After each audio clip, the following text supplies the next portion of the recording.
Mes chers compatriotes, Après consultation du Premier ministre, du président du Sénat, du président de l'Assemblée nationale, j'ai décidé de dissoudre l'Assemblée nationale. C'est la dissolution la plus ratée de l'histoire de la Ve République et un revers cuisant pour Jacques Chirac.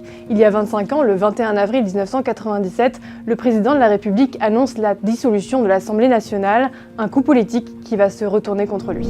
En 1997, Jacques Chirac est élu depuis 2 ans, il dispose d'une majorité très confortable à l'Assemblée nationale et les élections législatives ne sont prévues que pour l'année prochaine. Car oui, à l'époque, elles n'ont pas lieu dans la foulée de la présidentielle.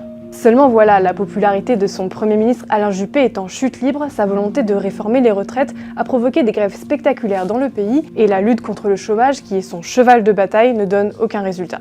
L'année qui le sépare des élections législatives ne s'annonce pas plus radieuse et Jacques Chirac veut donner un nouveau tournant à son action pour poursuivre ses réformes et conserver la confiance des Français. Mais comment faire ? Le président n'imagine en aucun cas sacrifier son Premier ministre et pense plutôt à convoquer des élections législatives anticipées pour ne pas laisser le temps à la gauche de gagner du terrain avant 1998 et conforter son action auprès des Français. Dissoudre l'Assemblée nationale, c'est un pari risqué, d'autant qu'1 an plus tôt à peine, il tenait un tout autre discours. La dissolution n'a jamais été faite dans notre Constitution pour la convenance du président de la République. Alors le 21 avril 1997, lorsque Jacques Chirac apparaît à la télévision, les Français ont du mal à comprendre pourquoi ils doivent retourner aux urnes. Pour la première fois de l'histoire de la Ve République, la dissolution est un échec.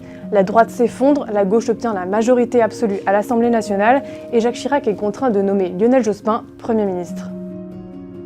C'est la dernière dissolution en date qui donne naissance à la 3e cohabitation de l'histoire, la plus inattendue mais aussi la plus longue.